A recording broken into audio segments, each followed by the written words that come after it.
Okay, this is Lab 1 for Physics 2212 about charged tape. So the purpose of this lab was to do an experiment and create a computational model to find the charge on a piece of clear tape after a series of events. So there's two main physics principles involved in the calculation for this lab.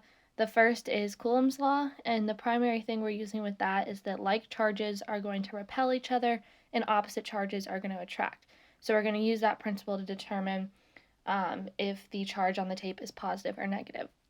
And then secondly, we're going to use Newton's second law that states that the net force in equilibrium is going to be zero.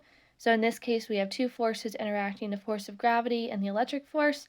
And so combined, if you add those two together, it's going to equal zero. So they will be equal in magnitude.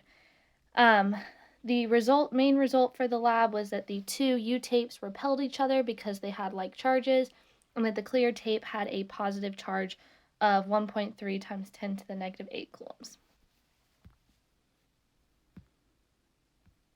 So there's three main assumptions before I get into the calculations. The first is we assume that there was no air resistance. We also treated the tape as a point charge, so all the charge was going to be located in the center of that piece of tape. And then we also assumed that the tapes had equal charges.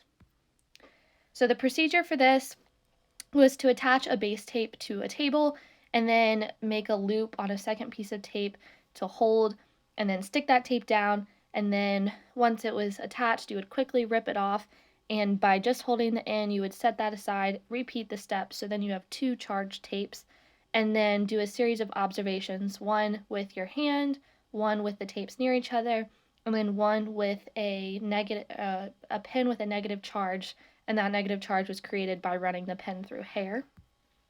So the observations for these little experiments were that when I held my hand against the U-tape, it was attracted to my hand, so that indicates that the tape was charged. When the two U-tapes were held near each other, they repelled, which means they had like charges.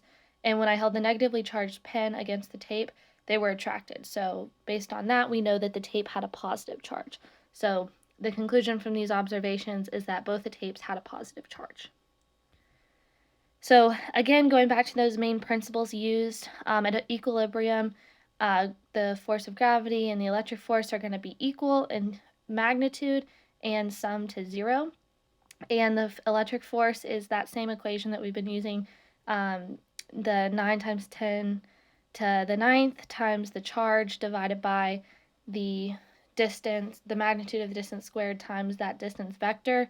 That would equal the electric force. So since we know what the force of gravity is, just the mass times the negative 9.8 constant, we know that the electric force is equal to the negative of that. And then we can plug that into the formula for the force of the electric field and solve for Q. So these are the constants I put into my GlowScript code. You can read through those. And then talking through the calculations a little bit more, I found the mass of the tape to get the force of gravity. So again, the mass of the tape times that negative 9.8. And then to find the charge on the tape, I set that force of gravity equal to the electric field equation, and then just manipulated that to solve for Q, and I got 1.31 times 10 to the negative 8. In addition, I found the ratio of the electrons to the extra electrons to the total amount of atoms, and I did that by finding first the surface area of the tape, and then how many atoms were on the surface of the tape, and then by finding the extra electrons just by using that Q I found earlier divided by the charge of one electron. So I found that ratio to be 5.5 times 10 to the 6th. To visualize this a little bit better, here's the model I created. So that purple ball is the observation point, and that's one of the tapes. And that blue ball at the bottom of the screen is the second tape. So the green line right there, the green arrow is the force of gravity. So that's pointing in the negative direction as expected.